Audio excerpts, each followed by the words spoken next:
Hello, everyone. Welcome, welcome, welcome. Just a little disclaimer before we get started today. I had the pleasure of having Natalie Slater of Bake and Destroy on the podcast today, and she has two wonderful dogs, Flapjack and Lulu. And I was adamant in the beginning of this episode, we could hear them barking and scratching at a door. I was like, we're keeping them in, we're keeping it in, it's fine. And around 18 minutes, both Natalie and I got a little distracted by it. So we actually she took Flapjack and Lulu and plopped them on her lap, and then we don't have any barking or scratching at the door after that. So I just wanted to hop on and tell you that, because if it is a noise that gets to you, you can skip ahead to minute 18 and you'll be free and clear from there. And it's a great episode. Natalie and I have some great conversations about this book and a few other things. So I don't want you to miss out on it. So I wanted to just let you know the doggy noises disappear around 18 minutes. So skip to that. Now let's get to the show.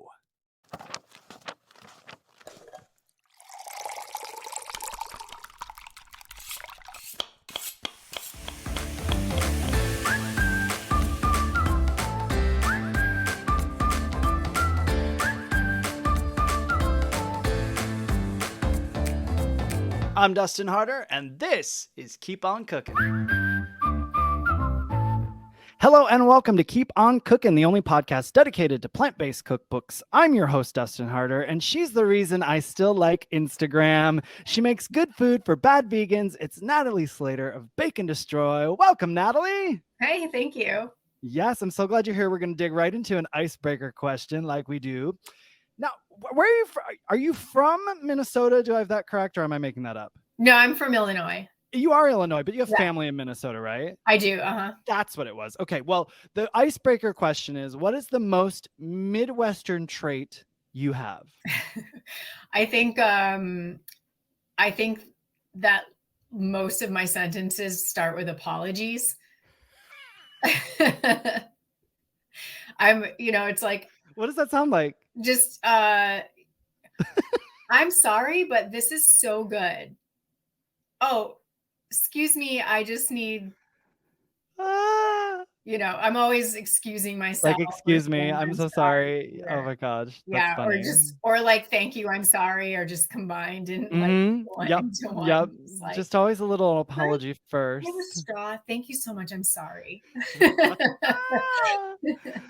Oh, that's good. Now I'm from Michigan. Is it controversial to say I'm from the Midwest, or do you believe? No, I think Michigan's. Yeah, I do as well. So yeah. I just wanted to see if that was the same here. If we agreed on that. I am Midwestern. I think my trait is just that no matter where I am, when the fall time comes, like, I can't wait to pick apples or go to a pumpkin patch. Like, I'm like, we're going to pumpkin patch. We're going to pick apples. I'm going to complain about them not having any vegan donuts, vegan apple cider donuts, or vegan pumpkin anything. And then I'm going to go home and make it all with the pumpkins that I get. Yeah. So this took me down a weird rabbit hole, though. Do you know what a Watergate salad is? Have you ever heard of it? So. So like, I looked on this like Midwestern page of like traits, because I was like, well, what do I still have, right? But a Watergate salad is a mixture of pistachio flavored Jell-O pudding with mini marshmallows and canned pineapple. Oh, okay. I've had that. Yeah. Okay. It must just have a different name. It probably has several names. I think I've had every version of Jell-O pudding marshmallow candy bar salad. Yeah. Cool Whip salad. That's like the Midwestern thing. So that's why I was like, she may not know the name, but I wonder if I say what's in it, if she'll be like, oh yeah. It all came back to me immediately. Were you guys big on hot dishes? Yeah, we call them casseroles though. That's what we called them too. I think hot dish is very like Minnesota specific, maybe. Okay, yeah. I just had Aubrey and Kayla on from the Herbivorous Butcher, and they have a hot dish in their cookbook, but she's like, basically it's anything, just cover it with tater tots on top and you've got yourself a hot dish. And I was like, oh, that sounds amazing. And she was like, but they're not crispy because they're not like, and I'm like, I don't care. A tot on top of like gooey goodness is a tot on top of gooey goodness. Like, I'm good with it. Yeah. I mean, all tots are good tots. All tots are good tots. I'm an equal opportunist with tots, basically. Yes. I'll tell you, I broke my when I moved from Michigan to New York, I was immediately obsessed with being like, I'm not from the Midwest. I'm going to become a New Yorker. So I quickly switched saying pop to soda. Oh, That was okay. one of my ones. Do you still say Mhm. pop or soda? I still say pop. Yeah. Yeah, I might lean into it again and just reclaim my pop goodness. Yeah. Is how I'm feeling these days. I used to be embarrassed, like back, before even really like social media, when people were finding each other on Flickr. Yeah. I don't know if you were part of that. Flickr. Yes. Flickr is like where Bake and Destroy like started, really. Like that's where I people, love that. yeah, like that's where I actually started finding my people. But I would sometimes just like post a video on Flickr, and I remember people would comment on my accent, just like some people found it charming, like, wow, that is such a Midwestern accent, or you're really from Chicago. And some people made fun of it. And I was embarrassed about it because I would say things like Hunnard and beverage and fur. Ah, Just like what's that fur? oh my gosh. I love that so much. But now I love it, and because I like other people's accents. I love accent. I find accents interesting and like charming, and it's part of somebody's Absolutely. personality. So now I'm proud of it. And now when I can hear Midwestern in someone on TV, Oh yeah. I'm immediately claiming them, and like, Yeah. just like looking up where they're from. I'm like, Michigan, I Yep. knew Yep. it. Do you think I have an accent? I don't think so, but I think you might be like the kids I went to college with who were in broadcast, who sort of like did so much Ah. public speaking that they don't. You could probably get back to it. I imagine if you're like if you spent enough time Sure. around Tony and I, that you'd be furring and. Yeah. Yep. That's good. I plan to spend more time around you guys in a year and a half, hopefully, when we make it to Chicago. So Yeah, I will look forward to my accent coming back then. You'll be right back in the garage. Midwestern land. Yes. Oh, good. Well, listeners, you know that we've been rotating between an episode with me going over a book solo and an episode with me and an author chatting about their book. And today I have the absolute delight of having a co-host for the solo variation of the podcast. And it's Natalie right here of Bake and Destroy. You're likely a frequent visitor to her popular website and blog, bakeanddestroy.com, which means you are following her also on social outlets at Bake and Destroy as well. And I hope everyone you have a copy of Natalie's marvelous, let me see if I can get it in the screen, technology. Woo! Natalie's marvelous book. I love, cherish, and adore this book, Bake and Destroy, Good Food for Bad Vegans. And you can hear all about this book and Natalie's very interesting history in food and TV. You want to hear all about it. She spills the tea in episode 4, one of our very first guests, episode 4 of this podcast, Keep On Cookin'. So go back, listen to it. She has some fun stories. She gets all into it, also gets into this fantastic book that I really do love. Natalie, what year did this book come out? It's just turned 10, right? Yeah, so 2013. I love that so much. And I want to point out one of my favorite recipes, this green bean casserole pizza here. Yes, you all heard me correctly. Green bean casserole. Green bean casserole recipe. So I love it. Natalie returns this time to join me as a co-host. And Natalie, I asked you to pick a book to go over today, and you chose Vegan Brunch. Yay. Homestyle recipes worth waking up for, from asparagus omelets to pumpkin pancakes by Isa Chandra Moskowitz. Natalie, why this book, my love? This is by far my most used cookbook. It's got the most stained pages, the most bookmarks. It has recipes that I go back to over and over and over again, things that my family asked me to make. It's got Tony's official birthday meal comes from this book. What is the birthday meal? I'm sure we'll get into it. You'll tell me. You'll tell me when we get through there. Yeah, it's just, I mean, I use it all the time. Brunch is my favorite meal. It's, you can have sweet, you can have savory, you can have them together. You don't have to wake up too early. if you're eating brunch with other people, it's meant to be a time that you're leisurely and you spend hours. It's not like breakfast where you got to get it in your face and get out the door. And, so it's just like my favorite meal. These recipes are so good. This book, I feel like, is really ahead of its time. I'm sure we'll get into that as we start talking about 100%. It is so ahead of its time. But I think it's like you could still pick this book up today. It came out in 2009. Yeah. You could still pick this book up and learn something, which really says a lot, because vegan cookbooks from this time, we were still doing things like, okay, you're not going to be able to find vegan butter in the store. So here's what to do.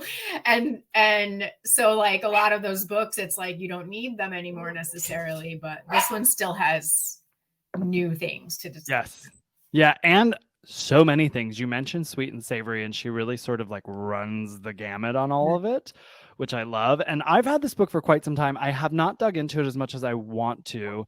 And I'll tell everyone, you can also hear from this very celebrated author, Isa Chandra Moskowitz. We all love her. She's on episode 38 of the Keep On Cookin podcast. So if you go back there, you can listen to the episode. We go over her history from post-punk kitchen to writing cookbooks, and also her restaurant endeavors, of course, with Modern Love in both Brooklyn and Omaha.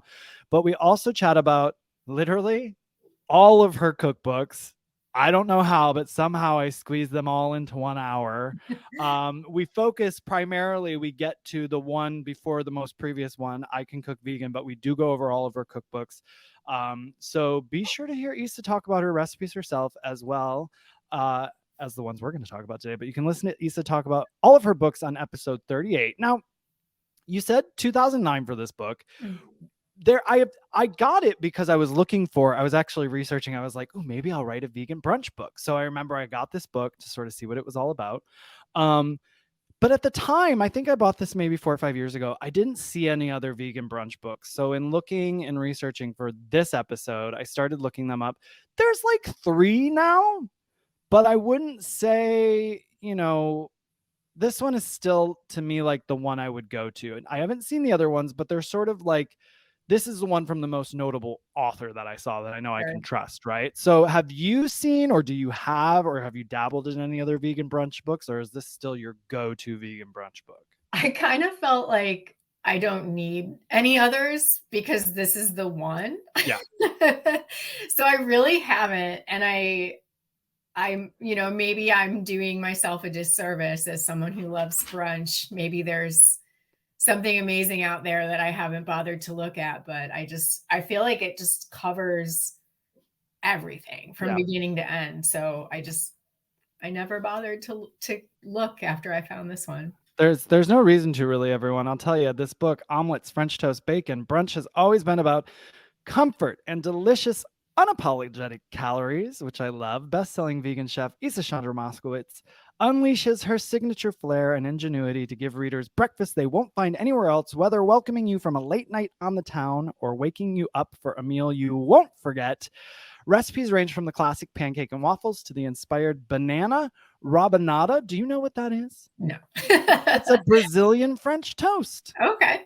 Yeah, and she has variations in here of like pancakes, French toast, waffles. So she's also got, decadent items like pain au chocolat and essentials like Bloody Marys. This book also includes gluten-free and soy-free recipes with over 75 recipes suitable for one or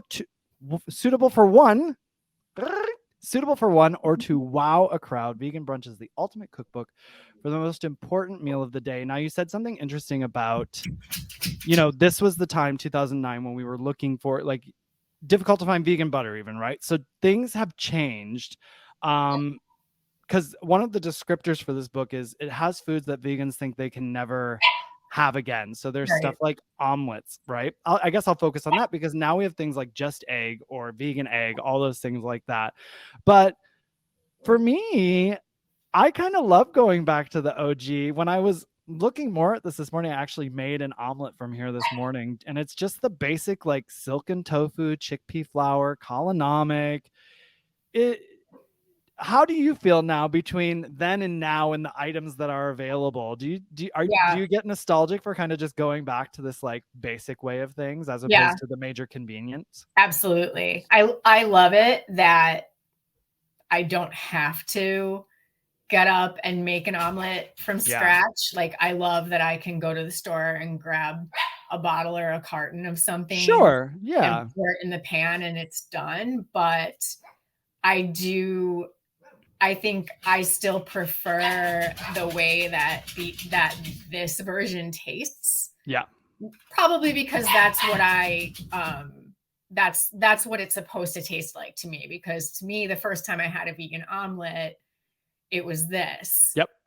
or like even like tofu scramble was my scrambled egg for so long Yeah. before there was a just egg, or I think Follow Your Heart came out with their egg maybe That like powder. It's called veg egg, yeah. vegan egg. I can't remember what it's called. But Yeah. yeah. Do they And still have so it? I like those. I don't know actually. I haven't seen it Yeah. in a long time, but I like those very much, but to me a tofu scramble is I like it better because that's what I had for so long as Yeah. an egg. Yep. So yeah, I like going back to these recipes. I'm so sorry if you can hear my dogs. They're being the worst right now. Everyone, I told Natalie not to worry about it because it's Flapjack and Lulu, and they're just as much a part of our world as we are as humans. And I love these two dogs very much. So if you're listening to this going, gosh, the dogs, get over it or move along and don't listen. I I don't care. I think that eventually they'll accept that I'm not going to let them in. I'm hoping. If you don't know who Flapjack and Lulu are, you're missing out. So, or Flip Flop, what's your grandma call Flapjack? My grandma says flip flop. Yeah. Flip Flop. I love that. And I was gonna say Flip Flop. Flapjack's story is very it's a great story from rescue to the spoiled little baby that Flapjack is now. So everyone, you can find all that stuff on Bake and Destroy. But hey, let's dig into this book, shall we? She has a great introduction that gets into what brunch means to her and why she loves it so much. And she also talks about there being variations, which you've mentioned, of sweet and savory items available at brunch. Now, we've talked about sweet and savory. When it comes to brunch, do you have one side you lean more to than the other? These days, I'm always looking to try to eat like the most nutritious meals I can. So I usually tend towards savory because that usually is where you're gonna get your protein and your complex carbs and like all the good stuff that I want in the morning. But I like the option. I like going to brunch with friends where I can get my savory dish, but then we can order like a French toast for the table, which is what we did the last time I went to brunch. That's great. Just a table French toast. So you still get like enough sweet that it's That's fun. Such a good idea. You get a bite of it and then you're getting your nutrients sort of in your savory items. That's such a smart idea. That's how I like to do it. But I like to mix too. If I like have time and whatever, I like to do like waffles with like do like a sweet waffle, but then do like the tofu scramble and the vegan bacon and stuff like that.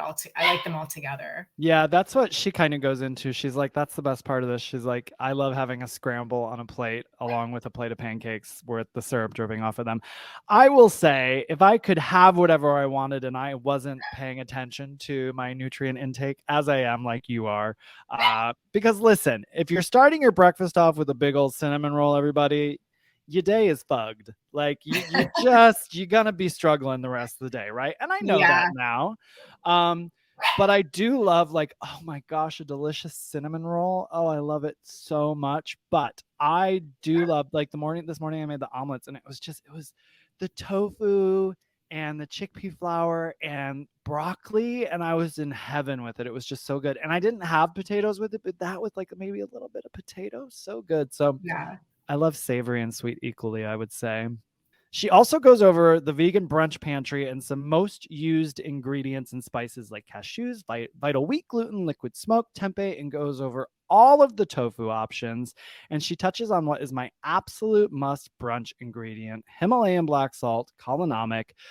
This salt has a very distinct sulfuric taste, listeners, like eggs. So if you haven't had this stuff, it could be confusing because it says black, but it's actually pink. So if you find it and you're like, hey, this stuff is pink, is it the right stuff? Yes, that's the right stuff. Natalie, do you mess with some Kalanomic? Yeah, a little bit. I never loved eggs, to be totally honest. Fair. So it's not like an element of it that I miss, but I enjoy it when somebody else, uses it. Yeah. I got obsessed with it. I went to a and I don't overuse it. I like I like when it's just used just on the. Some people start to use it in some interesting places, and I'm like, huh, okay.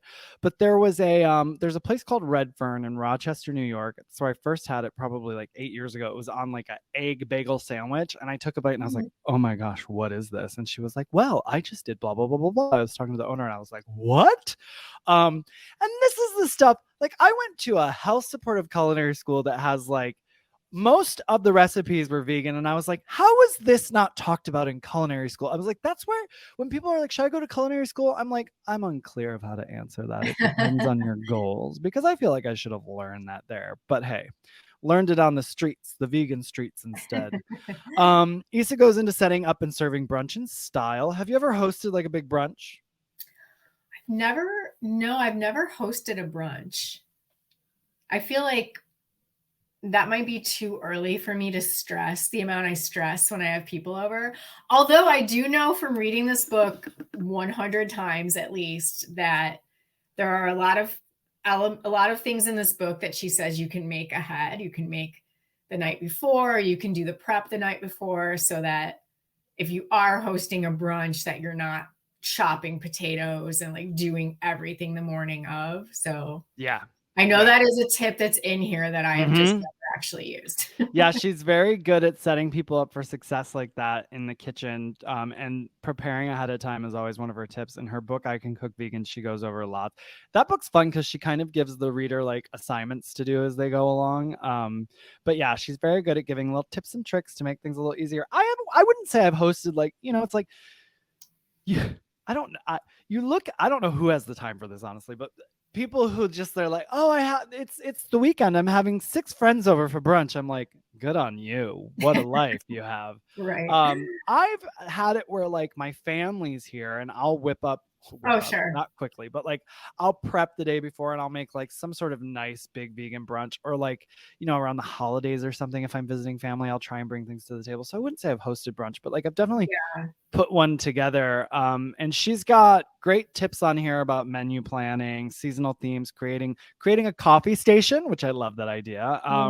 Also serving and plating, and other little tidbits to inspire a smooth and thoughtful brunch for your guest. But now let's get to the recipes. This book is split into 5 categories. We have the savory, that's scrambles, omelets, and skillet favorites. The sweet, think pancakes, waffles, French toast, anything that will have you licking syrup from the plate, basically. Sides, potatoes, sausages, and everything you need to make brunch complete. I agree with that. The bread basket, so we have everything from muffins to bagels, and of course toppings from gravies, sauces, and spreads. So let's open this little ditty and get into it. We've got, starting with our savory, so lots of stuff in here. Let's just start with the omelets here. We've got mushroom and spinach, grilled marinated asparagus, roasted tomatoes, ricotta and basil, sausage and pepper, shredded Swiss chard, burnt broccoli, omelet rancheros, capers and broccoli rabe, guacamole and potato, tempeh bacon, caramelized onions, and the Denver omelet. I actually made a variation of the burnt broccoli omelet. She has a story in here about burning the broccoli. Her aunt had burnt the broccoli on accident, and then it became a thing. But I just wanted steamed broccoli because there was oil in that one. But I made the omelet base with the silken tofu and the chickpea flour and everything. And it was just so easy and so delicious. And I was so happy with it and so satisfied. Are there any omelets that pop out for you in this section, or anything you've made from there?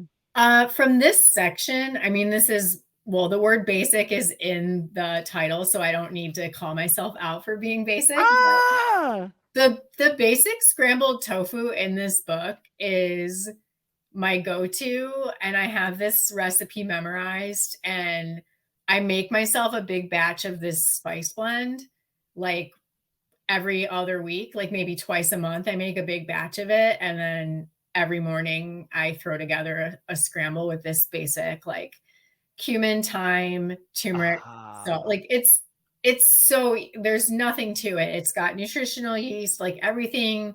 When you close your eyes and you think what goes in a tofu scramble, it's this recipe. It's just I love this. it's the basic, but it's really good.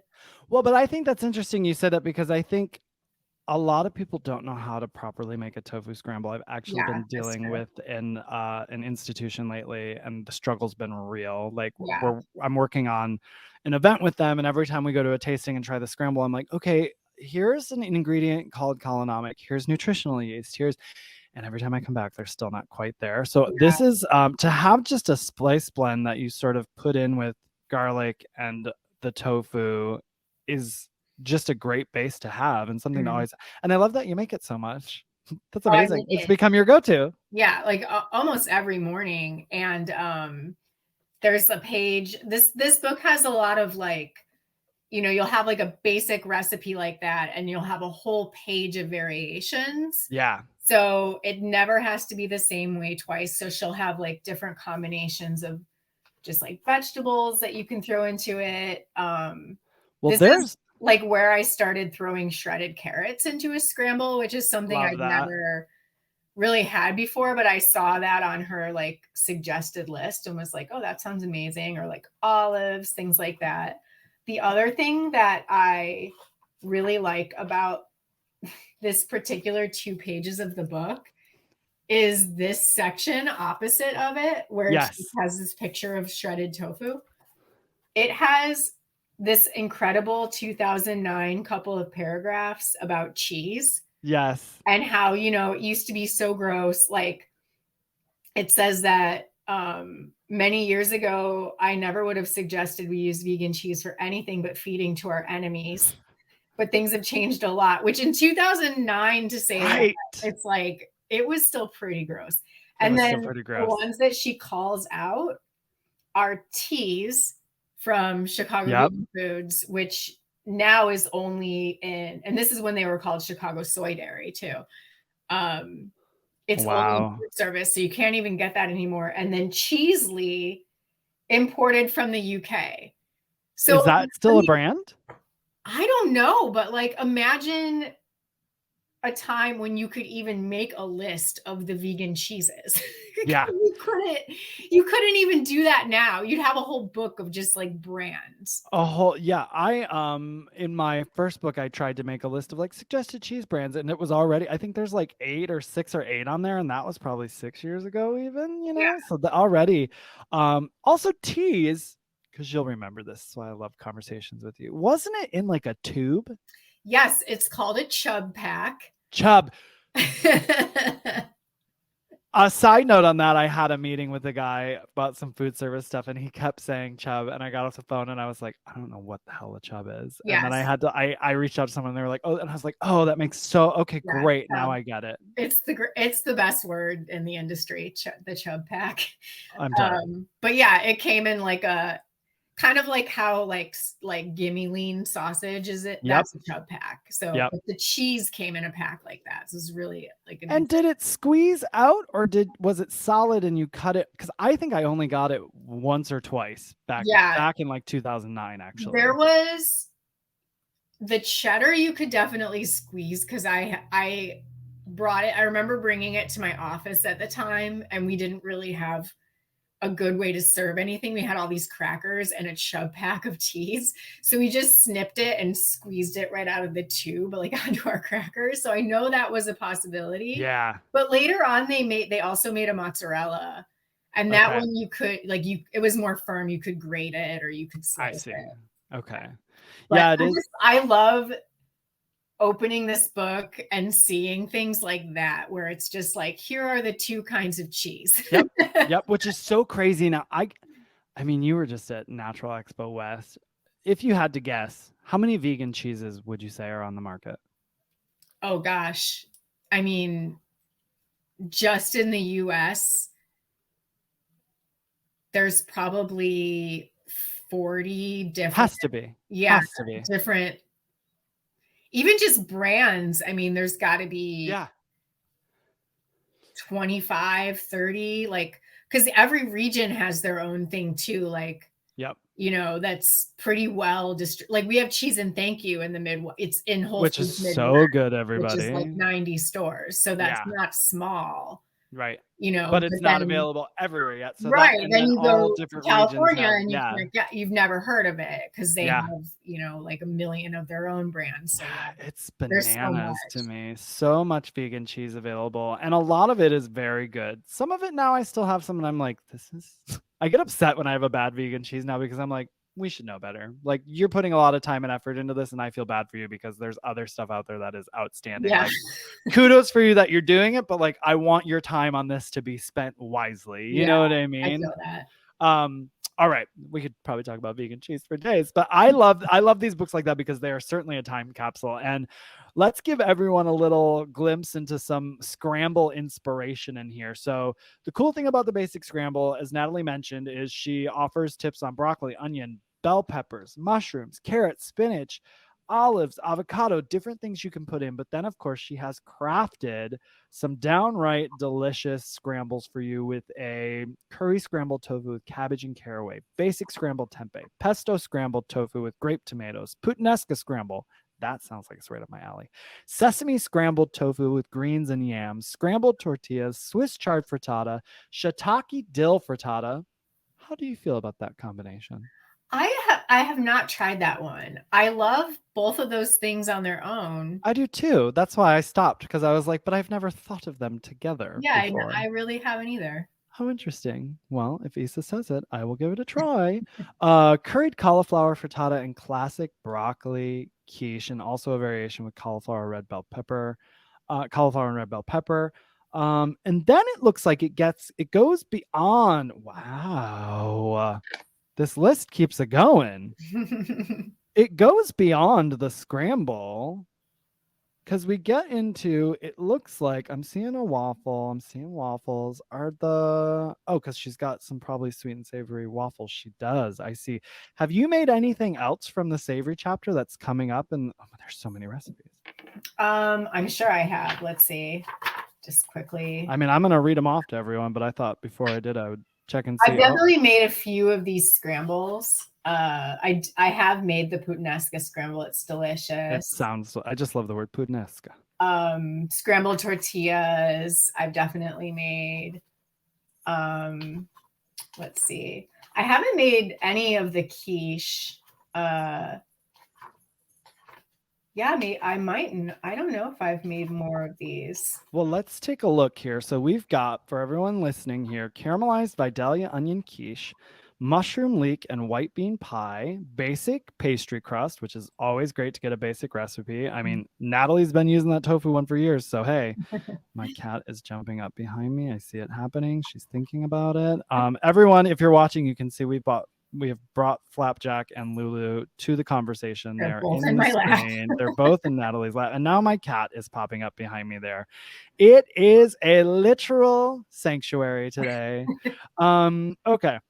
So we've got basic pastry crust, fennel breakfast risotto, into that, polenta rancheros, matzo brie, pierogi, potato and mushroom sauerkraut, beer battered tofu, my goodness, cornbread waffles, and pantry mole and seitan. Now listen, I've made the cornbread waffles. I have not made the pantry mole, but the cornbread waffles were delicious. I was like, oh, I just want a quick waffle, and I made those. So good.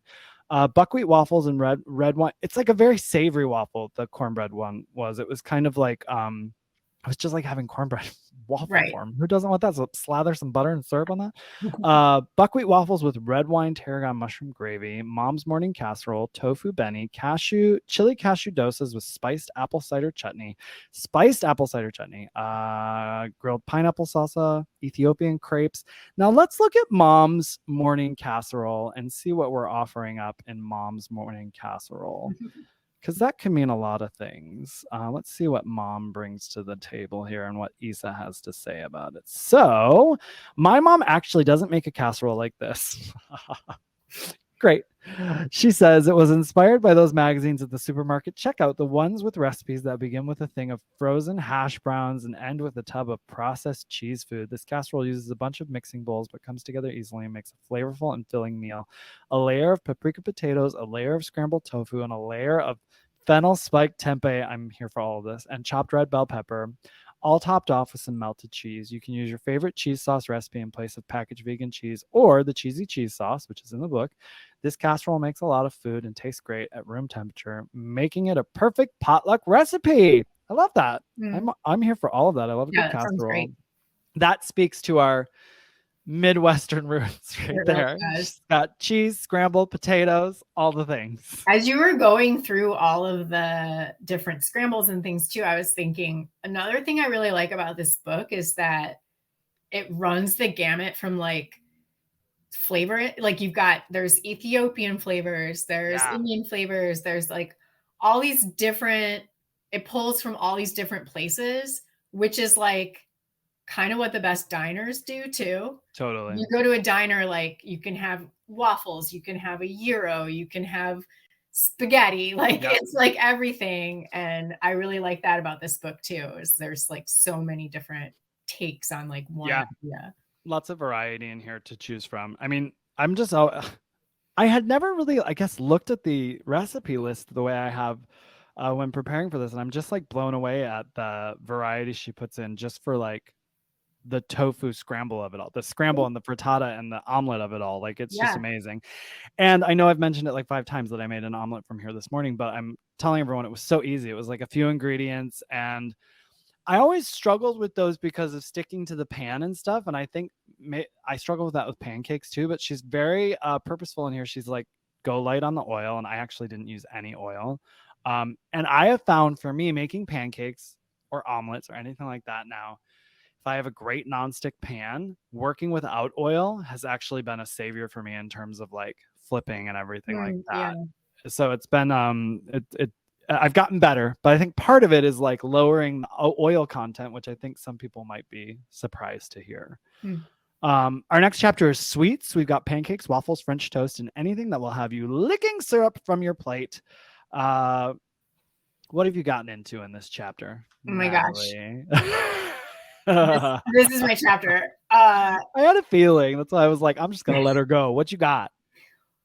Okay. I don't know if you'll be able to see, but the old-fashioned Chelsea waffle page in my book is so covered in I can see. I love that. It is the sign of a wonderful, wonderful book and recipe. It's the ultimate compliment. If somebody has your cookbook and it's all covered in gook and pages are stuck together, like so this recipe is so good. It's a different take on a waffle. It's a little bit less sweet.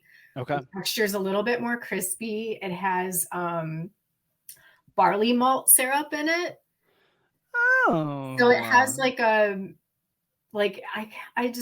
like a malty, like it's just different. It's different from any other waffle I've ever had. It has a little bit of cornmeal. So there's like some texture to it. Yeah. It's so good. I will make these in a big batch and just freeze them so that I have them ready to go. But yeah, that's definitely a favorite of mine. I've made a lot of these waffles. I've made the peanut butter ones. I've made the gingerbread. I've really worked my way through these waffles. Have you made the raised waffles from here? I have not made the raised ones, no. Because it seems totally worth it, and I'm here for it. It just seemed like a process. I can't remember. It was like, I think you have to like make the batter the day before and let it set or something. Yeah. Let's see. So I'm in page 9. I've never had it together enough to tackle the raised waffle, but I bet it is worth it. Says, oh no. Oh, yes. Okay. So you're letting it rise like you would with yeast, but then you're letting it sit overnight as well, which tells me, if you're putting a process into it like that, it's going to be amazing, which honestly, there's nothing wrong with that. that's great. For me, it's just always the matter of remembering to do it the day ahead of time. It's not that it takes longer, because really you're just making something and setting it and forgetting it. And Yeah. then the better part is that it's just done the next day. You It's don't have just to wait on knowing anything. today that you're going to want to make waffles tomorrow, which is not Exactly. something that I'm normally Yeah. good at. Waffles are usually when I get to the weekend, if I decide to do it, I'm like, ooh, it's a waffle morning. I'm gonna do that. So I haven't thought to do the raised ones, but I do want to put the raised ones on my radar. What were the peanut butter ones like? Is it a straight up peanut butter waffle, and then do you put like jelly or something on it, or how did those work? Yeah, it's chunky peanut butter, which I love. Mm-hmm. And like a pretty straightforward whole wheat waffle recipe. It's got some nutmeg in it. Okay. And then yeah, you can definitely do, you know, whatever you want as far as the topping goes. But I do think that like a nice like strawberry or raspberry jam is pretty delish. Oh my God, I want all the waffles right now. So bad. Well, and then you said gingerbread waffle too. So I'm assuming Yeah. the spices in like a gingerbread cookie go into this. Yeah, totally. That's exactly Oh, it. It's got molasses, vanilla. It has like fresh grated ginger, cinnamon, clove. I mean, those are all my favorite flavors. And then the photo in the book, it's actually topped with figs, which I've never done. But that sounds delicious too. I love it so Yeah, much. I worked my way through the waffles, that's for sure. So good. And just you know, we're looking at all of these. I want to make all of them. We got banana flapjacks with berries, chocolate, coconut, and nuts, gluten-free buckwheat pancakes, pumpkin pancakes. I feel like maybe I've made these pumpkin pancakes actually. Or at least some variation, but I do feel like maybe David made these. I've had the pumpkin pancakes. I think David pulled them out one day and made them. So that's the cool thing about this though. It's not like here's a waffle recipe. It's like here's different variations and pancakes and waffles and things you can do with them. Perfect pancakes. So she's got some basic ones in here. Old fashioned Chelsea waffles you mentioned, buckwheat waffles, chocolate beer waffles. Come on, everybody. Raised waffles. And then we talk about with pecans and blueberries, strawberries or apple cinnamon, pumpkin French toast, banana rabanada, Brazilian French toast. I love the word rabanada, so I'm here for that. We've even got crepes in here. So crepes, we've got whole wheat classic, and she gives a little how-to with a letter to the young crepe maker. And then we've got lemon cashew stuffed crepes with whole berry sauce. That sounds delicious. Lemon cashew, yum, yum, yum. And that's our waffles and pancakes, everybody. It's I mean, that chapter is worth this book alone, I feel like. Yeah, I think so. You can bring, so when I was talking about how I would make brunches for, well, how I've like made it for my family, like the cool thing with waffles is I'll make a bunch because they're a little time consuming if you're making them for people because you got to put them in the waffle maker and all that. But like what I loved, you said you can freeze them and then make them. That's brilliant. And when I'm making them for people, I'll make them and just keep the oven on warm and put them in there. And then I cut them up. I don't serve everyone a full waffle. I cut them up into their sections and I just serve it on a serving platter. So you don't feel like you have to eat a whole waffle if you don't want to. So great ways to go about it for the crowd. Next chapter is sides, potatoes, sausages, and a stuffed veggie or two. Everything you need to make brunch complete. And I couldn't agree with that more. She starts off with roasted potatoes. Potatoes are everything. Potatoes are life. I love a potato. And this roasted potatoes, we have variations from paprika, rosemary, garlic, lemon, pepper, curry, fresh herb, individual baked hash browns, potato spinach squares, diner, home fries, Peruvian home fries, red flannel hash. What is red flannel hash? And this goes right into too, Natalie, how you're saying like it really covers a variety of things. I mean, already there, home fries, Peruvian home fries, and then we're going to see what this red flannel hash is. And after we discover that, I'm curious if you have any standouts in this. So, red flannel hash, Isa says, I love the title flannel hash. It makes me think of forest men coming home to a hearty breakfast after a full day out in the woods, logging the trees and destroying the planet. I love her. There we go. Look, I was hoping I'd get a little Isa Chandra bite in here, and we got it. Beets and potatoes are diced up with some onions, sauteed on the stovetop, and then baked for a bit to get crispy. But you can eat them after the stovetop cooking if they are softened and you are pressed for time.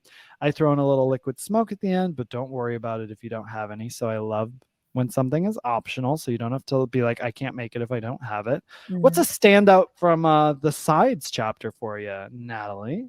Well, again, maybe going back to sort of the time when this book was published and like my own personal taste, because it was when I was like really learning how to make vegan food. But there's a whole section on just how to make different breakfast sausages with like Love really that. different flavor profiles. Oh my gosh, yeah. Cherry sage, chorizo, Italian feast sausages, tempeh bacon, and then like lots of different things that you can do with those sausages. There's a sauteed collard and sausage recipe.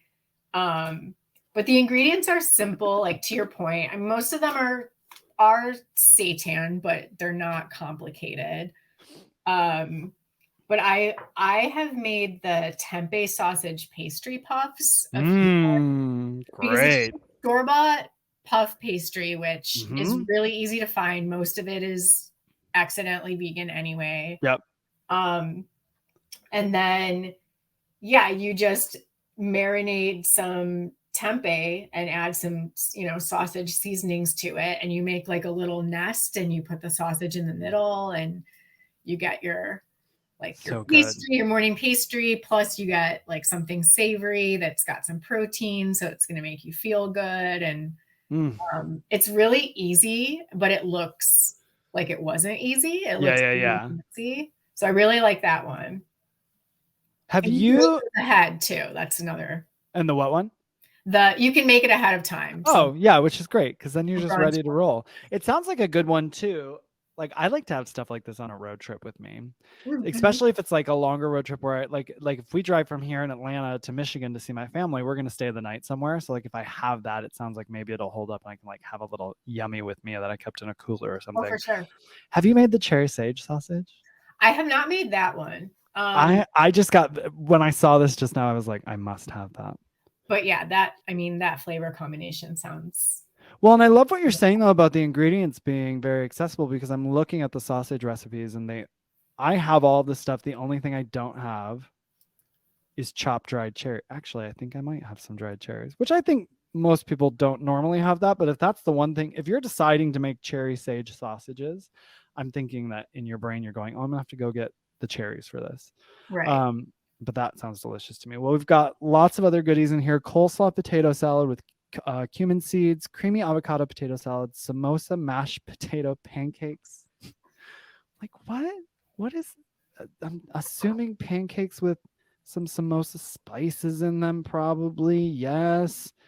It's got yellow mustard, onion, carrot, garlic, ginger, cumin, red pepper flakes, frozen peas, and it's all sort of in a pancake form. And it's like a mashed potato pancake. So it's got the potato. So all that's mixed in with potatoes and made into a mashed potato pancake. Yeah. Sounds so yummy. That's not just this book. I think a lot of Isa's books are like this, but it's like, why not? Yeah, why not? Breakfast potato, you're already like, okay, potato, what can I do? What else is delicious with potatoes in it? Samosa. Yes. Why not make a breakfast samosa potato Yeah. concoction? And that's, I love that. Like, And then you're taking out, we've talked about the pastry crust a little bit, but you're taking out the pastry part. You can just make the potato part yeah, and just skip skillet it up. it. Yeah, exactly. Yeah, it's so good. She takes a different take on a lot of things, but takes a different take. Is that redundant? We've got jalapeno grits in here. She's gonna get some grits in here. Jalapeno garlic grits. Come on, lemon pepper I tofu. love grits so much. I love grits too. I love grits too. So yummy. What do you like to put in them? I like a savory grit. Yeah. I'm not a sweet grits person. I think those are two very divided camps. Yes. I don't even know if I've had sweet grits now that you say that. I'm like a Yeah. jalapeno and cheddar kind of guy. Yes. I like a lot of like smoky things. I Yeah. want it to have like bacon and cheese and salt Hmm. and butter and yeah. Yep. Or else why bother? Right. Really is what we're getting down to.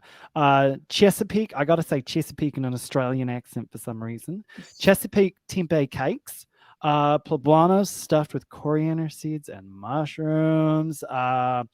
sauteed collard and sausages, roasted root. I love a good basic roasted root vegetable. Help people get their veggies in. Simple stuffed artichokes with ginger and chervil. Is that how you say it? I think so. Yeah. Sounds good to me. I can't. We're talking about being basic. I am as basic as they get. So, roasted butternut squash, roasted portobello, smoky shiitakes, and fried plantains. So lots of great side options to flesh out your brunch menu when you've got guests over, or if it's just for yourself, why not get into it? Next is the bread basket. So scrumptiousness from the oven, from muffins to bagels.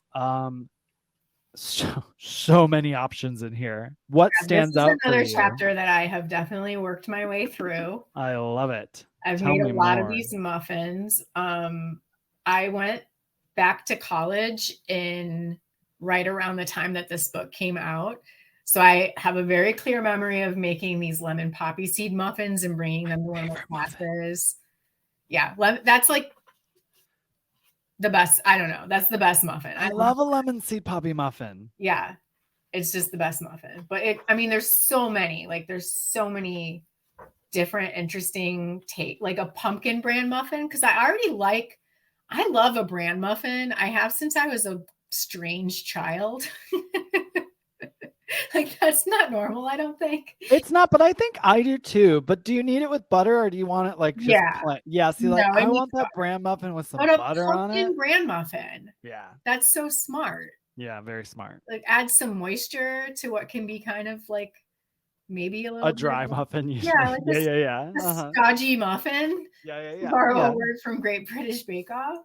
You should borrow all the words from Great British Bake Off. But yeah, there's so many like really cranberry orange nut, like just like combinations that are like amazing. Yeah. And then variations within those too. So it's just interesting. I've made the coffee chip muffin for sure. I've made a lot of these.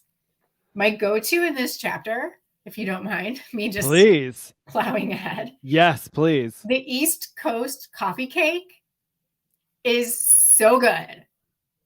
Well, that's where I was going to go next, actually, because you talked about variations, and then she's got 1, 2, 3, 4, 5, 6, 7 variations on this. So have you made the basic and have you done variations? Yes, I've made the basic. I've made a bunch of the variations. Now my go-to variation is the jam swirl. The very last one. But like this coffee cake, it's so easy to make. It's never failed me. It's the one like guaranteed if I'm going to someone's house, no matter what. I brought this to like a Super Bowl party. Yeah. Like because I know it's going to turn out. Yep. I know everybody's going to like it. It's just like, I know that's an interesting take to a Super Bowl party, Natalie. I know. I think I applaud you for it. I think I would be like, if someone showed up with it, I'd be like, ooh, coffee cake. Yes. Like, I think I would be pleasantly surprised. I want to put it down. I was like, I know this is weird, but like, I just knew this was going to turn out and I didn't want to like experiment. So yeah. You're like, I know it's weird, but I also know you're going to love it. So just shut up and eat it. Exactly. Yeah. I love a coffee cake. I love the variations in here. One that is, how do we feel about figs as vegans? How do you feel about figs? You know what? I've been asked that question before because there's like an insect that's in the fig. They get in there and it's part of their process, right? Yeah. Honestly, I cannot think of the last time I ate a fig. So that's what I was wondering. An issue that weighs heavily on my conscience. I guess like it's one of those things I would just leave in someone else's hands, you know, like if you're a new vegan and your favorite food is fig. That is something you're going to have to grapple with. Yeah, because I can't tell you if it's okay or not. I don't know. Well, what I've noticed is that in doing this podcast, you know, I don't just go over, the cookbooks that came out this year. Like I'm going back and grabbing like I did the Farm Vegetarian Cookbook, which I think came out in 1975 or something. Like I love visiting older cookbooks. And this is one of the reasons. So I'm seeing in the older ones, I do see things like with fig. And then lately I haven't seen it, but I just looked up the fig situation. It says most figs are vegan friendly, air quotes, fruit There is no part of the commercial fig industry that intentionally exploits or harms small animals. Also, most U.S. grown figs are self-pollinating and develop without the pollinating wasp. Okay. So, I mean, I still don't know where that lands me. I think if I'm at an event and the only I guess I just don't think about it that much. Yeah. Is that bad? Does that make me terrible? No, because I think that if you really start, like, you can take some stand. Like, there's people who are like, I don't do palm oil, or I only do like African palm oil because I know that that's like the sustainable like source for palm Sure. oil. And that's fine if there are steps like that you can take that don't like. I think the problem is when you get yourself into a situation where because you can't make a completely ethical decision, you're paralyzed by it. Yeah. Like, well, I just cannot consume this product at all because it harms someone along the way. Like, if you really started looking into everything you eat, you'd find yourself in a pretty bad situation, really. Yeah.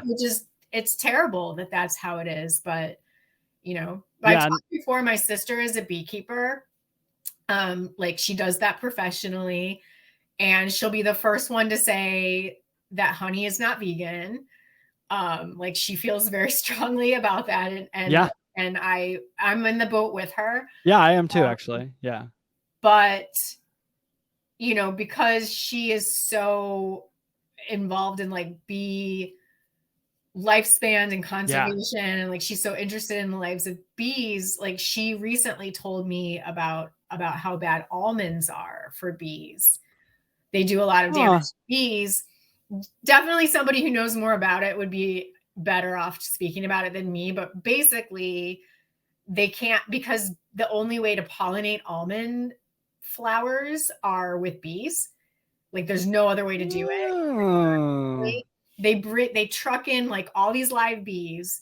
They work them. A lot of them die. A lot of them get sick. And then whichever ones stay alive, they retrap, and then they hang on to them until it's like time to do it again.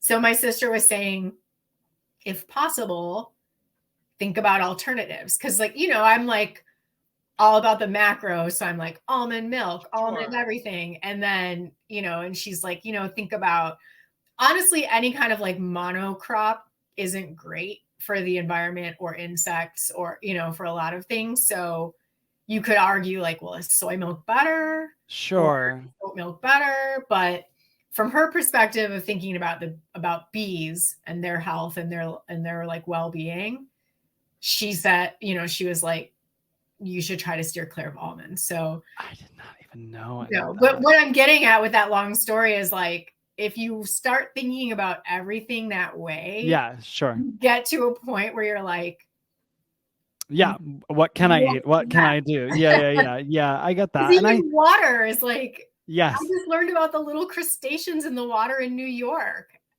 I don't even know. Oh my gosh, there was some kind of like bacteria in the water or something, and so they introduced these tiny crustaceans to eat it. But now the water in New York City is filled with crustaceans. So like, I was reading this whole thing about how like they had to make special like exceptions, like for the water to be kosher, or if the water is not vegan technically, because oh my gosh, these little organisms. Wow. So you kind of need to just back up and say, what am I really trying to do here? Yeah. Am I trying to never, like, when you wash your face, you kill bacteria. You know what I mean? Like, am I trying to never kill anything ever? Or am I trying to just reduce the amount of harm that I'm causing? Or what am I trying, but also what am I capable of? What am I realistically capable of is a big question on that. So that was a rant inspired by coffee cake. Oh, I love it so much. Well, okay. So we would let's talk about figs. And the interesting thing, but that was all wonderful information, so I do appreciate it and thank you. I guess for me, when it comes to figs, I just won't be using them in any recipes really, and I probably won't be going for them. But I have to wonder if I'm at like an event and there is a fig on a plate and it is one of the only vegan options, I'll probably eat it if I'm hungry, I guess, you know? Yeah. But I have noticed in these cookbooks, when we look at a timeline, figs to me, I see them more in cookbooks from years past as opposed to now. So I think people are growing more and more conscious of, you know, the different variations of things and ways to, you know, what they're capable of and what we can do, all that stuff like that that we're just talking about. And sometimes this, you just don't want to get yelled at as a cookbook I mean, author. I mean, Sometimes that's exactly right. That's exactly right. You're like, well, let's just avoid all of this and not use this ingredients. And it's also helpful too, right? Because then if that is a reason to create a little more good, sometimes you're like, let's find a different. It prompts me as a creator to find a different variation that is going to be more helpful to people, and I know the same for you. So right. There's the positive side of that. We've got so many more great things in this chapter. The pain au chocolat, cinnamon rolls, scones with variations like berry, chocolate chip, apple, rosemary, raisins, and spice, tomato rosemary scones. So she's getting into some savory scones, and that sounds delicious. Herbed whole wheat drop biscuits, chive spelt mini biscuits, English muffins, cornbread biscuits with a jalapeno variation. And now she's got, so she does a basic bagel in here, but she gives you a wide variety of cream cheeses to make here. So sun-dried tomato cream cheese, chipotle cream cheese, caramelized onion cream cheese, vegetable cream cheese, scallion cream cheese, that's my favorite, onion chive cream cheese, cinnamon raisin cream cheese, olive cream cheese. You know, it's funny, I'm looking at all of this, and we're talking about 2009. Do we think there would be now, let's say Isa revisited this, with all the vegan cream cheeses on the market, do you think this would even find a place in this book? You know, it might not, and I feel like that would be a shame. Yeah, that's what I was thinking too. Because I love that she calls out that bagel shops all over New York City have tofu cream cheese, because I have a photo of myself from literally 20 years ago eating a tofu cream cheese bagel in New York City. And I was thrilled. Yes. Because I used to bring my own tofutti to like my corner bagel shop in Chicago. Yep. In the early 2000s, because they didn't have it, obviously. And I remember going to New York and just being able to get tofu cream cheese in like literally almost any bagel shop there. Very easy to find. And it was incredible. And so I like that New York City gets a shout out in here for that, and that she hopes that the rest of the world catches on, which it has not. It has not. To this day. It's the silliest thing to me. Earlier, I was talking about planning events at institutions, and I was working with another one at a convention center, just helping them veganize what they have. And I was like, if you would just bring in a vegan cream cheese, just bring one in for that platter of stuff you're serving. You're going to serve a lot more people. And they were like, no, we this, that. And I was like, all right, fine, have it your way. Just crazy. Yeah. There are some variations in here though, like chipotle is one of my favorite flavors. Yeah. In adobo sauce, like so good. That sounds like an incredible cream cheese. Like there's some that you still can't. You can buy a lot of these, but I haven't seen like an olive one on the market. So there's still like some good stuff in here. Still worth making your own cream cheese. I mean, I love it for that alone, just for the mix-in variation of it. And there's something, I mean, when we talk about these staples, well, it is nice that you've got all these items available in stores these days. There's something very rewarding and a safe feeling around making your own food, like from the, like 5 basic ingredients and you suddenly have cream cheese. You're like, what's happening? I just made cream cheese. And then when you serve it, like if you are having a brunch and you serve it to people and they love it, you're like, oh, I made that from scratch. Like that's impressive to tell people. Or if you have like a little bagel bar and you've got a couple variations of the cream cheese, it's a nice option to have. So she has you covered with the cream cheese in this chapter. And then we get to, I believe it's our final chapter. No, there's a drinks chapter too. Oh my gosh, I missed that before. So we're almost there, but we're at toppings. So gravy, sauces, spreads to mess up your bib. Do you have any sauces from here that you've gone to again and again? Yeah, well, this is where Tony's birthday meal comes in. Yes. The navy bean gravy is one of his absolute favorite things that I've ever made from any cookbook. And it's again, like everything in this book, really, it's so simple. It's ingredients you probably have, especially like if you have your herb garden going, like Yeah. you'll be able to grab all these herbs, but it's just like navy beans, some onions, like so simple. You just cook it, blend it, it's ready to go. But this over some biscuits, or this with a little bit of like Italian seitan mixed Yeah. into it. This is what Tony asks for his birthday meal. I love Every that. kiddo Wait, so his birthday meal is the gravy and then what? Biscuits or what? yeah, like biscuits with this gravy Gravy. Yep. and like some sausages or something. But yeah, it's I his need favorite. to come up with I need to figure out, whenever I ask David when I'm like, what's something you want? Like, he's like, whatever, everything you make is good. And I'm like, no, but like, what's a favorite thing? I want to like know, like, if I'm in trouble with you, like, what's something I can make to make you happy, essentially, Yeah. So many, just navy bean gravy, smoked almond gravy, mushroom gravy. There's a cheesy sauce. She's got a hollandaise sauce, cashew ricotta, miso tahini. I love a miso tahini sauce. It should just be in everyone's fridge. She's got a basic guacamole in here because every brunch can use a little pile of guacamole for everybody to dip into. Sweet cashew cream, which is great. You can use that for, lots of different things to spread it and drizzle it, all that stuff like that. Yeah. This cashew sour cream is also just like a staple, like a recipe that I have memorized. I love that because I'm sure it's pretty simple, right? Yeah, there's what, 5 ingredients, and like two of them are water and salt. So it's like if you have cashews, and it calls for red wine vinegar, but that's one of those ingredients that it's like if you only have white vinegar or you only have apple cider, it's like not gonna make or break the recipe as long as you've got something, some a little sour something. Yeah. But yeah, this is one I just have memorized that I can just always whip up. I love hearing from you when we're going through this book that there's some recipes where you're like, I don't even need to open the book anymore. I've just made it enough times. Because also a sign of a great book. Because sometimes no matter how many times you've made something, you still go back to be like, wait, is it this, that, what's going on? But then you're just making it, which is great. And she's got sauces in here, like a ginger cranberry sauce, whole berry sauces. So variations on that: cherry, vanilla bean, blueberry, ginger, raspberry. Oh my gosh, raspberry, orange, blackberry, passion fruit, strawberry, rose water. How you feeling about some rose water, Natalie? You get into that? I very rarely have had the right balance, I feel like. And I personally have not been able to make anything with rose water where I felt like I got the amount correctly. Same. To not have it be soap.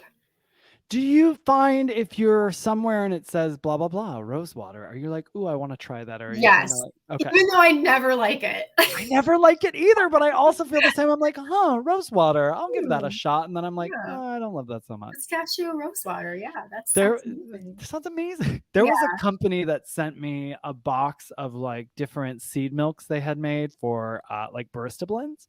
And they also included a syrup in it, and it was a straight up rose syrup. And I was like, I'm gonna love this. I'm like, they sent it to me, I'm gonna love this. And then I made it and I was like, I don't love this. No, I want to. I really want to. It sounds fancy, sounds like I should maybe get into it, but I'll keep trying. I guess it's my eggplant of flavor. It's my eggplant is the vegetable I keep trying. This will be my sort of flavor I keep giving a go here. Other toppings, she's got brown sugar peach coulis, caramelized figs. There we are with the figs again. Baked cinnamon apples and chocolate drizzle with variations with liqueurs, coffee extract, and orange zest. So she's really hooking it up in the toppings chapter. And then we wrap things up with the drinks. Just when you thought you knew how to make a smoothie. She's got just a few in here. She's got the Bloody Moskowitz, so a version of a Bloody Mary. Pink grapefruit mimosas. And listen, in the days I used to drink, I actually made some grapefruit mimosas and I loved it. I love grapefruit juice. Smoothie Supreme. So good old smoothie recipe. Mango Lassi. I love me some mango. And black and white Le Crèmes. What are black and white Le Crèmes? Do you know? It's like I think it's like sort of like what are they called? Egg cream? like seltzer water, Yes. milk. Yeah. Yep, you're right because it's got milk and seltzer, chocolate syrup, and vanilla syrup. So, Yeah. yep, that's right. Admittedly, I have not made any of these drinks. I'm just not. I never really turned to a drink chapter in a book much. Yeah, I'm not really like a Yeah. drink maker so much. But There's two books I have. Actually they've both been on the podcast. One is called Moon Milk and it's about like different sort of relaxing milks for bedtime. Plant-based milks. I like that. I have made some, but like I don't find myself being like, "Ooh, I need a milk to soothe myself before bed." But I did love the book and I love the recipes. And then there's another one I have called Mocktail Party, all about mocktails that I absolutely am obsessed with. I make stuff from there all the time. But in a book I need to with check other that out. stuff, I love mocktails. I just don't. I just haven't got. I love this book so much. Truly, it's become one of my favorites. But in a book that's got like food recipes, I tend not to go to the drink chapter. That's not to, I'm sure I know actually these from Isa are delicious. But have you ever, do you have drink recipes in your books? I'm trying to think.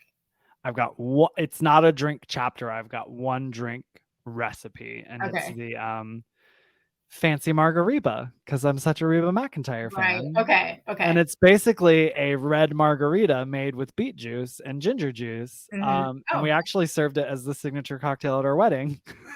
Cute. And someone had the audacity to come up to me because I could drink it, it was alcoholic, non-alcoholic because I was just sipping beet juice and ginger juice. But they were like, I really didn't like, and it was a good friend of mine. She goes, I really didn't like your signature cocktail. And I was like, first of all, how dare? Second of all, that's in my book. So like step off because it's delicious. I worked with a bartender to develop it. Be shared. Yeah, it was an overshare. I was like, why does she think that opinion is valid? Keep that inside your brain. But it gets even better. Then she says, but I subbed out the tequila and had it with vodka. And I was like, conversation's over. You didn't have the recipe then. You made your own drink. Oh. And then didn't like it. And then didn't like it. Yeah. I was like, we're not having this conversation right now. Yeah. But anyway, I'll go back. That is Vegan Brunch by Isa Chandra Moskowitz. I appreciate you so much going over this book with me, Natalie. What a blast. Stands the test of time. Stands the test of time. Really gets you back into the kitchen making some delicious goodies, easy stuff from scratch for brunch, which I love. So you don't always have to rely on that just egg and all that stuff like that. You can make the goodies from your heart and from your pantry. But Natalie, I'm not going to let you go without doing a rapid fire round of Baker's Dozen question. A Baker's Dozen round of rapid fire questions with you. Are you ready? Yes. Barbecue or hot sauce? Barbecue. Do you have a favorite vegan protein powder? Oh, yeah. My favorite, the best tasting one in my opinion is Sprout Living Epic Protein Chocolate Maca. Oh, okay. It's so good. I'm intrigued. I'm going to look that up and buy some. You know how we're both protein monsters currently. Yes, currently. Well, yes. I do drink the Vegas Sport like 30 grams. Me too. One because of the bump in protein. Yep. But if I'm just making myself a smoothie because I feel like drinking it, Epic Protein Chocolate Maca. It's delicious. Oh, that's good to know. I'm going to look it up then. An item we just talked about from this book that you can't wait to make now. I think I need to make some Chelsea waffles. It's been a while. Yes. For me, it's that cherry sage sausage. I want to get into it. How do you feel about clowns? I love clowns. Fantastic. Have you ever seen Killer Clowns from Outer Space? Yes. It's one of my favorite movies. I haven't watched it in so long. They actually played it at a movie theater here a few months ago, and I couldn't go because I wasn't in town. I was so upset. But it was my first DVD that I ever owned. Was Killer Clowns from Outer Space. I loved it so much. That movie's still good. It's still good. I might watch it tonight now that we're talking about it. If you had to swap your legs with the legs of an animal, what animal would you pick? Oh my gosh. Wow. I think like a big cat. Like a panther or something. I like they have that. Cool legs.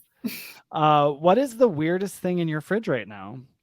Oh gosh. Weirdest thing in my fridge. Oh, I have I have these like non-alcoholic wine drinks. Mm-hmm. They're not de-alcoholized. It's just like they basically make it's like a red or whatever color grape, purple grape. I don't know what kind of grapes Sure. they put out. Whatever. It's like this, it's a like a grape drink Okay. that's like wine, but it's this brand called Cali. Okay. And it's called Vanilla Smoke. And it's this Ooh. like whatever kind of grape, like it begins with a V, like Vesuvius grape or something, a wine grape. That one. With Lapsang Souchong tea, so that very smoky black Ah, okay. vanilla. I'm trying to think if there's any other flavors, but it's just like, oh my God, it's amazing. It's this dry grape drink that hits your palate and you get this hit of smoke and then it finishes with like a really velvety vanilla that's not sweet Love at that. all. All right. It's so weird, but it's so good. I'm here for it. Oh, Yeah. it sounds weird, but sounds delicious. The weirdest thing in my fridge right now, not that this was about me, this is your rapid fire, but I thought I'd share with you because we have the same fitness coach, Belinda. Shout out to Belinda Lagasse. Everybody follow her. She's at belinda.lo, I believe. Mhm. I'm working on some recipes with her, and mine is like this. I'm losing my mind working on a protein like mozzarella. Oh. So I've got some weird variations in my fridge. Also, brown rice protein powder is disgusting. That's all I have to say. I tried a version with that and I took one bite. Natalie, I nearly vomited, and that has never happened to me. I was like, oh no. I was like, get this out of my kitchen immediately. But again, not about me. What's your favorite season? I'm going to be basic and say summer. That's great, especially in Chicago. Great place to be in the summer. Yeah. Favorite coffee drink? Ooh, I love coffee so much. I mean, I start my day with a double espresso. I think it's the best. It doesn't get any better than that. Everyone, I saw Natalie, I don't know, a few months ago, January. So a few months ago. And I was so excited to go to her house because she said, oh, I'll make us coffee. And I got so excited because your Instagram, you're always making your coffee drinks and everything. I was like, I'm getting a coffee from Natalie Slater. I've been drinking coffee since I was a child. Fantastic. Like, I don't know if it's just like Italian families or you drink coffee with a lot of milk in it. And like the older you get, the less milk. Yeah. You put in it until you're an adult, just knocking back a double espresso. But so I've always drank coffee. I've always loved coffee desserts as a little kid. Like I've always loved that flavor. So I take my coffee very seriously. Which is why I was so excited to enjoy a coffee at your home. I was like, this is a moment I'm getting to have. Have you been to Italy? I haven't been to Italy. I'm learning Italian because when I go, I don't want to be. I love this for you. That's amazing. When we filmed the Vegan Roadie there, we were taken back by, we're getting our morning going. It's our first day filming. And we were like, okay, let's grab some coffee. And then and our contact there was like, no. And we were like, no, we got to go. Like, we got to go. And she was like, no. You need to come into the space, you need to order your espresso and then you sip it at the counter. This is not like a run and go situation. Right. And we were so like, at first we were like, that's impossible. We need to move and we need coffee on the run. She's like, that's not how it's going to go. So we gave in and it was the most beautiful thing ever. Like we just slowed down and we stopped and we sort of like took a breath, sipped espresso for like, 5-10 minutes. And then we were ready to go. But our driver, what was his name? It was like Gianni, like it was very Italian, and he was great, and he brought along a thermos for us. So like during the day, he'd be like, "I know you guys have to run. We're gonna have to stop." He's like, "Here's a shot of espresso." Like I do know that about Italian coffee culture is like it's very American to walk around with like your huge coffee all day long. Yeah, just your big coffee, especially like a big iced coffee. That's a very American thing to do, and it's I do know that I've like watched a lot of videos about coffee culture in Italy and things, and I know that part's different. So it was nice to slow down. To say, I know that you like to walk around with your coffee. Here you go. I think his thing was like, I know you're going to want more in the middle of the day and I know you don't have time for it. So like, I got you covered, which was That's lovely, nice. right? Yeah, he was awesome. It is Gianni. Gianni was awesome. Yeah. Favorite thing to do at the gym? Oh, I love like Thursday is like my shoulders day, my shoulders, biceps, back day. That's my favorite day. I love doing shoulder presses. I think out of pure vanity, because it's like the most developed part of my physique right now is like right here. I love it. So I like to look in the mirror and be like, yeah, you did. Yeah, did it. Did it. Done and done. I'm back on the name again. I think it might be Giovanni. What Mm. sounds more Italian? Giovanni sounds Sure. like the appropriate, right? Or is Yeah, Gianni an actual name? Gianni. Yeah, I've known Gianni's before too. Well, if he's listening, which he's not, Giovanni, I loved you. We all loved you. Oh, Gianni. It's been many, many years, so my apologies. Favorite spice to cook with? Ooh, I mean, I probably use garlic powder more than anything. Because why not? I think, I don't know if that's my favorite, but Most it's used, my yeah. most used for sure. What's a must in your morning routine? Besides espresso?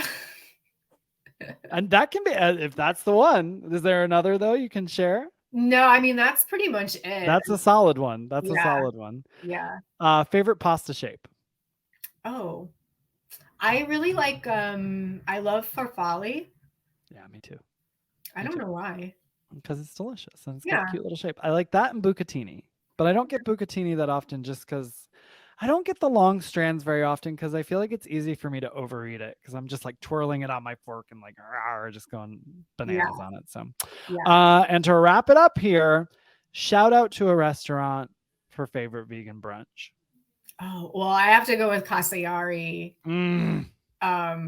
So good, everybody in Chicago. Delicious. I've said it every time I've talked about Castellari, but it's like Honduran and Puerto Rican mostly, and it's not a vegan restaurant, but literally every item on the menu has a vegan option that is not just leaving everything off of it. It's literally like a local vegan cheese, a local protein, or like it's legit, like it's a true vegan option. It's not just this without all of the things on it.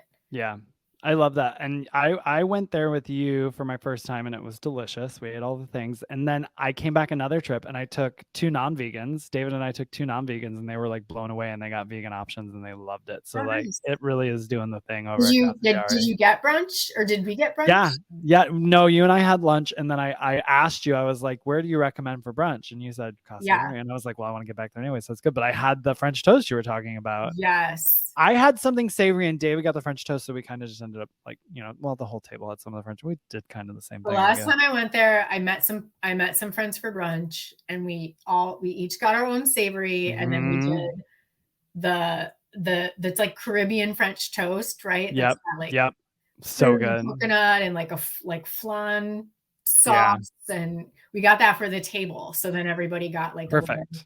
A little perfect of that too. I love it. Definitely my recommended brunch spot. Well, you've been on a very inspiring fitness journey the last year or so, and you've gotten strong. And of course, everyone, you can follow Natalie at Bake and Destroy, but you have an additional account. I'm mentioning this because I know you have an additional account dedicated to your fitness post. Where can people get a look at that? Yeah, so that one is Lupo Vegano, which is Italian for vegan wolf. It's the male form, so it's not necessarily correct, but whatever. It's lupo.vegano. And great. I made a separate account because not everybody's into fitness and hearing about macros and all that stuff, and I totally get it. So I just thought, if you're interested, you can follow me there. Otherwise, like my other account is just going to be like food and whatever. I thought it was very thoughtful. Food and a new favorite food that you've introduced me to, Everybody Eat Thins. I love those thins. Everybody listening, get yourself some Everybody Eat. I think I think I have a code, but don't you have a code as well for 15% off for people? What is it? Yeah, Bacon Destroy 15. And I think mine's Dustin 15. So there you go. And I think it's everybodyeat.com. Yeah. Yeah. They do like little, like super thin crackers with tons of flavor.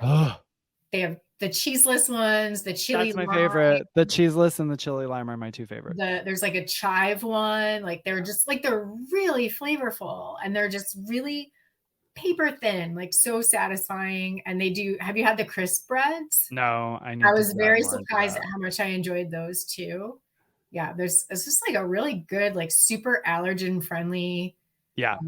They're local to me. They're like a Chicago. Oh, really? Mm-hmm. Oh, that's great. And I wasn't trying to dive into us doing an ad. I was only mentioning it because I follow you, and that's where I saw it. And I was like, oh, I must have these. And I was not wrong there. You were not wrong. They are delicious. Those cheeseless ones are my favorite. Yeah, they're so good. So everyone check out everything about Natalie at bacondestroy.com, but also follow her at Bacon Destroy on social media outlets. And then you've got a little announcement here. Sourpuss, you had the cancer zine, and Sourpuss is going to re-release it. So maybe just a tidbit on that before we wrap up. Sure. Yeah. So I put together a few months ago a collection of vegan recipes from like all of my favorite local restaurants and chefs. And it's called the Bacon Destroy Cancer Zine.